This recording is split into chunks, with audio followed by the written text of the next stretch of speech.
Three little girls, shivering in a gleaming Seattle lobby, clutch a note that shatters everything. James Sullivan, a tech titan who rules boardrooms, never expected his late-night exit to rewrite his life. The note, scrawled in a child's shaky hand, claims he's their father. A truth tied to Clara, a love he lost years ago. Stunned, he faces a choice: walk away or embrace a family he never knew existed. As he navigates sleepless nights, courtroom battles, and a city's harsh inequities, James discovers Sophie, Emma, and Lily aren't just his daughters, they're his redemption. But when a stranger threatens to tear them apart, will he fight for the home they've built? From corporate empire to chaotic family dinners, this is a story of love, sacrifice, and second chances. Can a man who conquered wealth conquer fatherhood? Keep listening to find out. Three little girls, shivering in a gleaming Seattle lobby, clutch a note that shatters everything. James Sullivan, the 38-year-old CEO of Sullivan Innovations, drags himself through the glass doors of his company's headquarters near Pike Place Market. His tie hangs loose, his mind a tangle of unanswered emails and tense boardroom debates. Exhaustion clings to him like a second skin, his only thought to collapse into the silence of his penthouse. But as he crosses the polished marble floor of the lobby, a soft sound, a faint rustle, stops him cold. In the dim glow of the security desk's lamp, three small figures huddle on a leather sofa. They're curled together, hands clasped as if afraid to let go, their thin jackets draped over them like makeshift blankets. James blinks, certain he's imagining things. Triplets, identical, no older than 6, with pale blonde curls and delicate features. Sophie, Emma, and Lily, he'll soon learn. His heart stumbles as he steps closer, a strange pull anchoring him to the spot. He asks Bosch, "Where are the James Sullivans?" And the guy points at Sophie, her name stitched on her backpack. James hesitates, then kneels, his polished shoes squeaking against the floor. Gently, he pries the note free, careful not to wake her. The handwriting is uneven, childlike, each letter carved with effort. "If Mom doesn't come back, find our dad." He's James Sullivan works here. We're Sophie, Emma, and Lily. The words hit like a punch, stealing his breath. Clara. The name floods his mind, unearthing memories of a fleeting, fiery romance from years ago. Clara Evans, with her sharp wit and quiet strength, who vanished without a word, leaving him to wonder what he'd done wrong. James's hands tremble as he reads the note again. The security guard, a grizzled man named Carl, shifts uneasily behind the desk. "They showed up hours ago," he says, voice low. "Said they were waiting for their dad. I figured someone would come, but..." He trails off, eyes flickering to the girls. James's gaze returns to them, and for the first time he really looks. Their faces, even in sleep, mirror his own. The curve of their jaws, the faint dimple on their cheeks, unmistakable, undeniable. A chill runs through him, not from the air-conditioned lobby, but from the weight of a truth he's not ready to face. Clara, a single mother, must have struggled alone, raising 3 girls while battling an illness she couldn't afford to treat. The thought stings, sharp and raw. Why didn't she reach out? Was she afraid he'd turn her away, a man too consumed by wealth to care?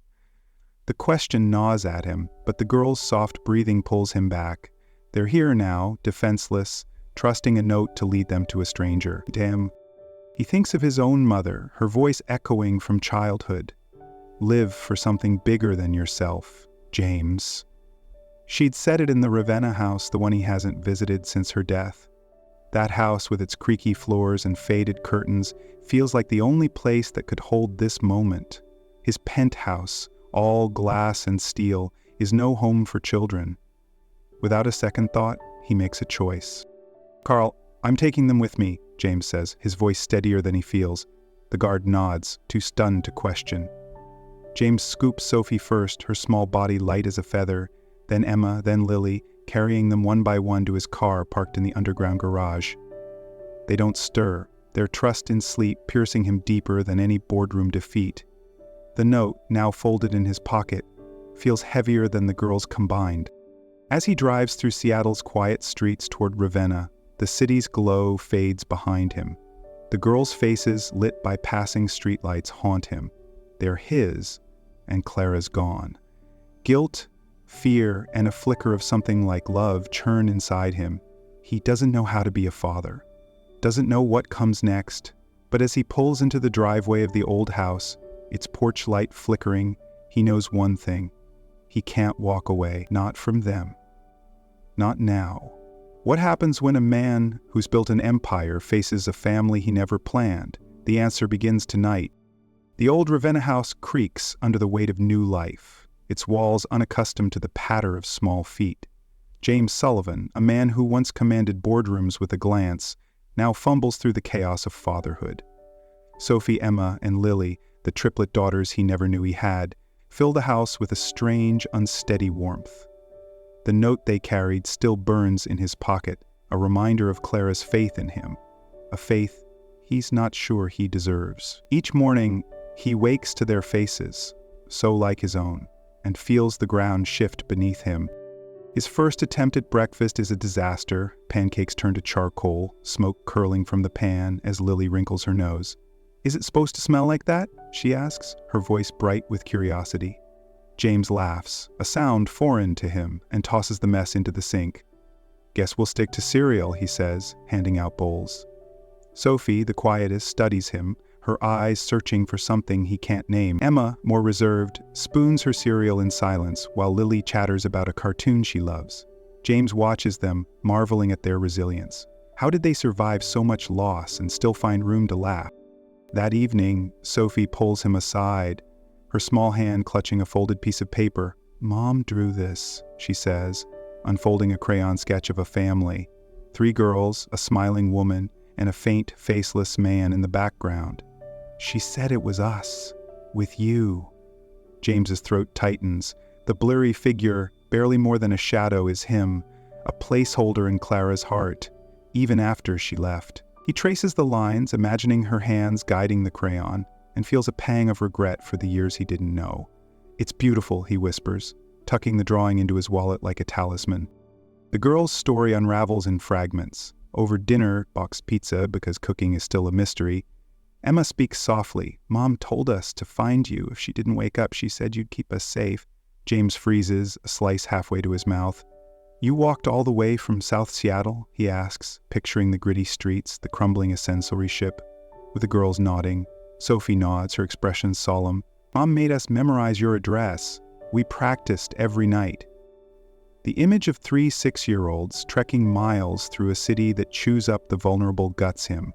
South Seattle, with its crumbling apartments and underfunded schools, offered them no safety net. Clara, he learns, fought a losing battle with illness, her lack of insurance sealing her fate. The system failed her, just as it fails so many, leaving her daughters to fend for themselves. Hiring Laura Bennett, a sharp family lawyer, is his first real step. She's calm, methodical, but warns him the process won't be easy. "No birth certificates list you as the father," she says over coffee in the Ravenna kitchen. "We'll need DNA tests, and even then the court prioritizes stability."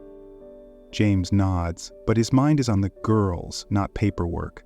He's not just fighting for custody, he's fighting to be the man Clara believed he could be. Nighttime brings new challenges. Emma wakes screaming, her cries piercing the quiet house. James stumbles to her bedside, heart pounding, and finds her clutching a frayed scarf, its faint lavender scent clinging to the fabric. "It's Mom's," she sobs, her small body shaking. James sits on the floor, awkward but present, and pulls her close. "I'm here," he murmurs, the words clumsy but true. "I'm not going anywhere." Her tears soak his shirt, and he holds her until she drifts back to sleep, the scarf pressed to her cheek. Lily, the spark of the trio, refuses to let the house stay heavy. One rainy afternoon, she blasts music from an old radio twirling in the living room. "Dance with us, James," she demands, grabbing his hand. Sophie giggles, and even Emma joins, her guarded smile breaking through. James, stiff at first, lets Lily lead him in a ridiculous family dance, spinning until they collapse in a heap, breathless with laughter. House, once a tomb of memories, pulses with life, however fragile. But Clara's absence lingers. James overhears Sophie whispering to Emma, "Do you think Mom's watching us?" Emma's reply is steady. "She's happy we found him." The words pierce James, exposing the depth of Clara's sacrifice. She raised them alone, taught them courage, and sent them to a man she hadn't seen in years, trusting he'd rise to the moment. The weight of her trust, and the system that failed her, fuels his resolve. Each small moment, teaching Sophie chess, reading Lily a bedtime story, listening to Emma's quiet memories of Clara, builds a bridge between them. He's not their father yet, not fully, but he's becoming something real. The girls, with their courage and grief, are teaching him as much as he's teaching them. What does it mean to be a family? For James, it's starting to mean everything.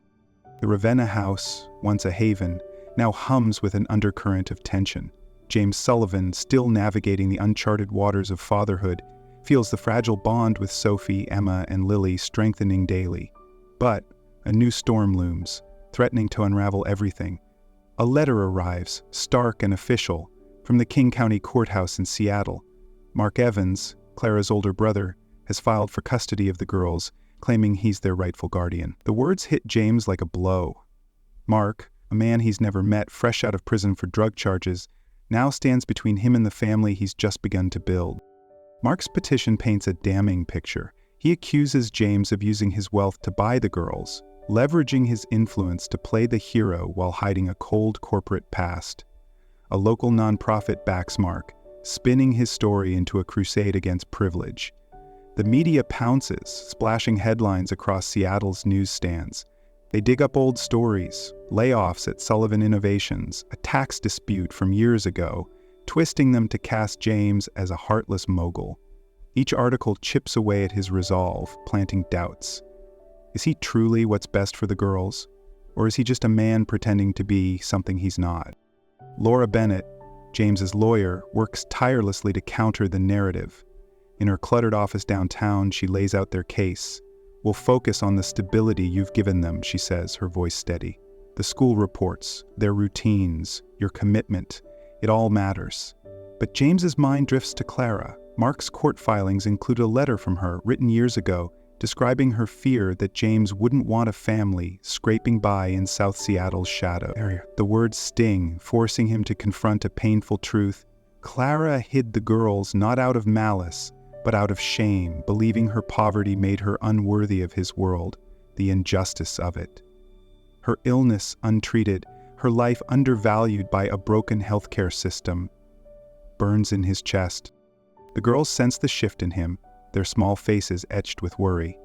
One evening, Sophie slips a folded letter under his door, her handwriting neat but trembling. "Dear Judge," it begins. "James isn't trying to be our mom. He's our light when it's dark. He burns pancakes, but he stays." James reads it alone in the kitchen, tears blurring the ink. Sophie's words, simple yet profound, cut through his self-doubt. She sees him, not the CEO, not the headlines, but the man who sits with them through nightmares and laughter. Emma, usually so guarded, opens up one night as they sort laundry. "Mom said you were good," she whispers, folding Clara's scarf with care. "But she thought you'd hate how we lived. No big house, no fancy stuff." Her voice breaks, and James kneels beside her, his heart aching.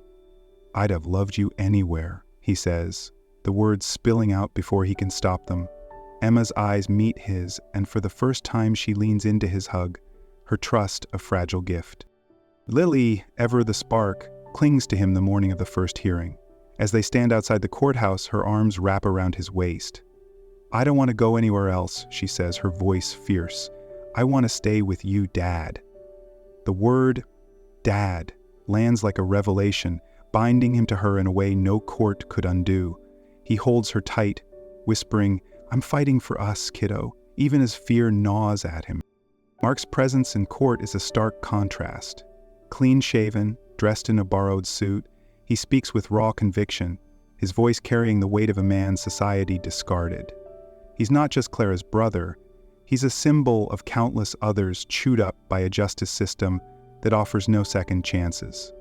His lawyer argues that blood ties outweigh James's newfound devotion, painting Mark as a victim of circumstance, desperate to honor his sister's memory. The argument resonates, tapping into Seattle's undercurrent of resentment toward wealth. James feels the room tilt against him, the weight of privilege a silent accusation. Laura counters with evidence. The girls' school records, glowing with praise for their progress, photos of their Ravenna bedroom now bright with star decals, James's logged hours at parent-teacher meetings. But it's the girls' voices, carried through a child advocate's report, that shift the air. Sophie's letter, Emma's quiet trust, Lily's fierce loyalty, they paint a picture of a home, imperfect but real. As the hearing ends, James drives home in silence, the girls asleep in the back seat. Mark's words echo, "Clara deserved better than your world." He's right, James thinks, but not about custody.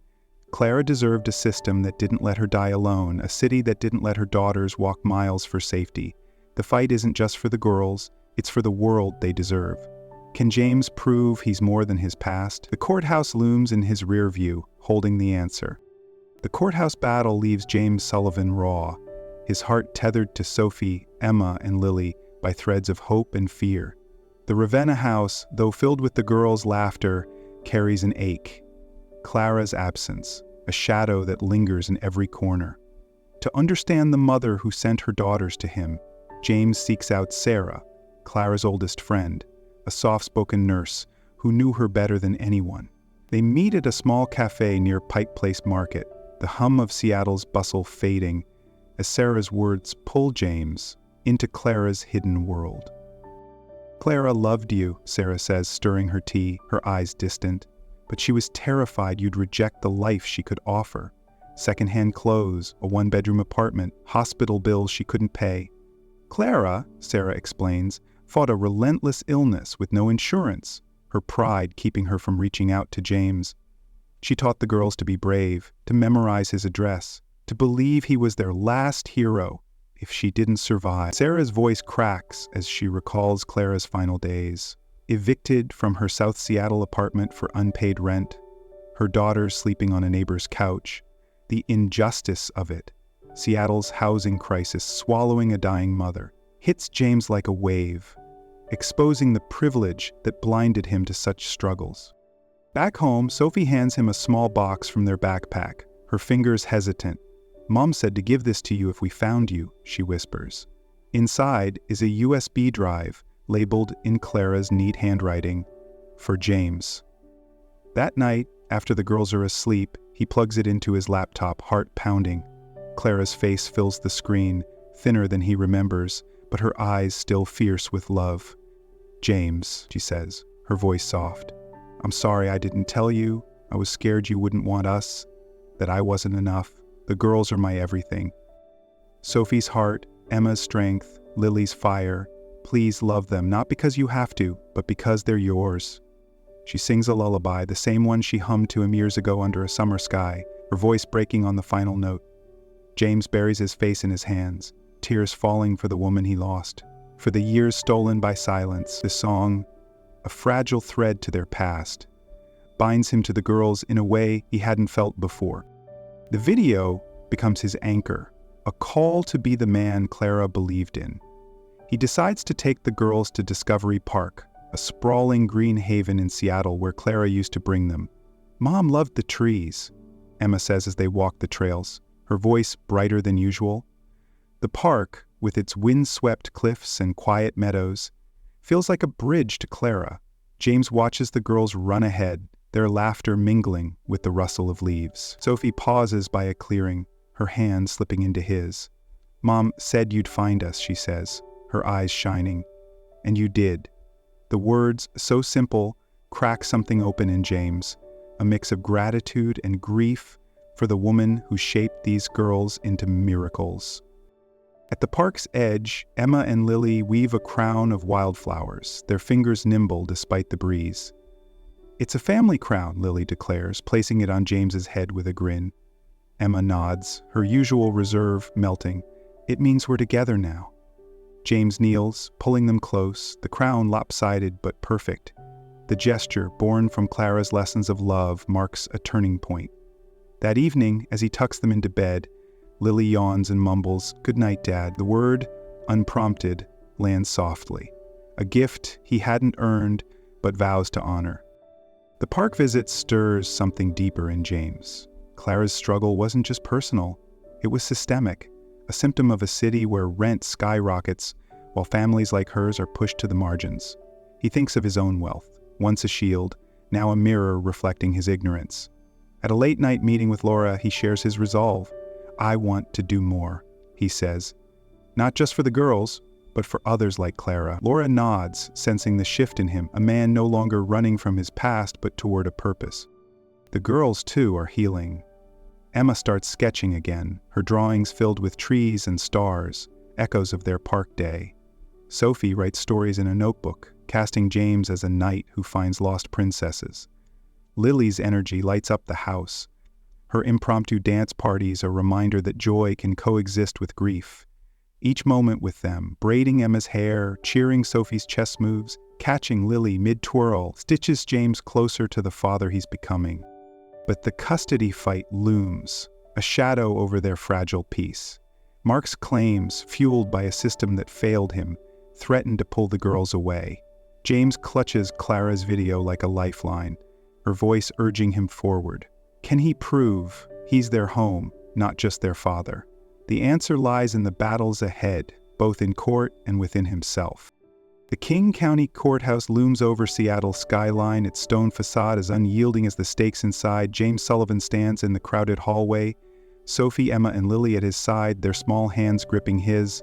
The final custody hearing has arrived, a crucible that will decide if their fragile family stays whole. James's heart pounds, not from fear of losing, but from the weight of what he's gained. The girls' trust, their laughter, their unyielding belief in him. Clara's video, her voice still echoing in his mind, steadies him as they step into the courtroom. Mark Evans sits across the aisle, his face a mix of defiance and exhaustion. His lawyer argues passionately, framing Mark as a man wronged by a system that jailed him without offering redemption, now fighting for his sister's children. The nonprofit backing him paints James as a privileged outsider, using wealth to claim what blood should hold. The accusations sting, but James keeps his eyes on the girls, their presence a reminder of what's at stake. Laura Bennett, calm and resolute, presents their case, school reports glowing with the girls' progress, therapist notes praising their stability, James's unwavering commitment. But the true turning point comes when the girls speak. Sophie, her voice steady despite her trembling hands, tells the judge about bedtime stories, how James reads with funny voices to make her laugh. Emma, quieter but fierce, describes feeling safe for the first time since Clara died, knowing James will always come back. Lily, bold as ever, stands tall and declares, "Dad's our home. We don't need anywhere else." The courtroom falls silent, the weight of their words settling over everyone. James's eyes burn, his chest tight with pride and love. The judge, visibly moved, takes a long moment before ruling. Mark's petition is denied, but she adds a condition. James and Mark must collaborate to ensure the girls' emotional well-being, honoring Clara's memory through shared effort. Outside the courthouse, James expects anger from Mark, but instead finds a man broken by his own regrets. Over coffee in a quiet diner, Mark speaks haltingly. "I just wanted to make things right with Clara," he says, staring into his cup. "I failed her when she needed me." His vulnerability cracks James's defenses. He sees Mark not as an enemy, but as another casualty of a system that discards the vulnerable. Prison offered no path to rebuild, leaving Mark grasping at custody as atonement. James makes a choice. "Let me help," he says, outlining a plan to fund a job program for ex-inmates, starting with Mark. It's not charity. It's a recognition that healing the girls means healing the world Clara left behind. The victory feels bittersweet, a step forward, but not an end. James knows the girls deserve more than a court ruling. They need a life rooted in purpose. He stunts his board at Sullivan Innovations by stepping down as CEO, handing the reins to a trusted deputy. His wealth, once a shield, becomes a tool. He founds the Clara Evans Foundation, dedicated to supporting single mothers and orphan children in Seattle, a city where systemic neglect leaves too many behind. The foundation's first project funds shelters and scholarships, ensuring no child walks miles for safety like his daughters did. The girls, sensing the shift, pour their energy into a gift. One evening, as James unpacks boxes in their new Capitol Hill home, a cozy craftsman with a wide porch, They present a painting. It shows the four of them under a bright sky, hands linked, with "Family Forever" scrawled in Lily's bold handwriting. "We made it for our new start," Emma says, her smile shy but radiant. James hangs it above the fireplace, a beacon in their new life, and pulls them into a hug, whispering, "This is forever, I promise." Later, he visits Clara's grave in a quiet Seattle cemetery, the air heavy with the scent of rain-soaked grass. Kneeling, he speaks softly. "I'm taking care of them, Clara. Thank you for trusting me." He thanks her for the girls, for the purpose she gave him, for the love that reshaped his world. The moment is private, sacred, a vow to be the father she believed he could be. The Capitol Hill house buzzes with new routines: Sophie's stories, Emma's sketches, Lily's dance parties. But James sees the bigger fight. The foundation's work exposes the city's inequities, from underfunded shelters to children lost in foster care. His program for ex-inmates, with Mark as its first success, challenges the cycle of recidivism, offering hope where the system offers none. Each step forward is a tribute to Clara, a way to rewrite the injustices that defined her final years. As the girls sleep in their new rooms, James stands in the doorway, watching their peaceful faces. The fight for custody is over, but the fight for their future, for a world that doesn't fail them, has just begun. What does it mean to build a family in a broken world? For James, it's a question he'll answer every day, with every choice he makes. The Capitol Hill house, with its sagging porch and ivy-clad walls, hums with the messy pulse of a new beginning. James Sullivan and his daughters, Sophie, Emma, and Lily, have carved out a home not perfect, but fiercely theirs. The Clara Evans Foundation consumes James's days, its mission to uplift Seattle's forgotten children, a tribute to the woman who gave him this life. Yet, the world outside their door remains unforgiving, and James is learning that fatherhood, like hope, is a work in progress. A small gathering marks their first month in the new house. Sarah, Clara's friend, brings homemade cookies, her laughter blending with the girls' chatter.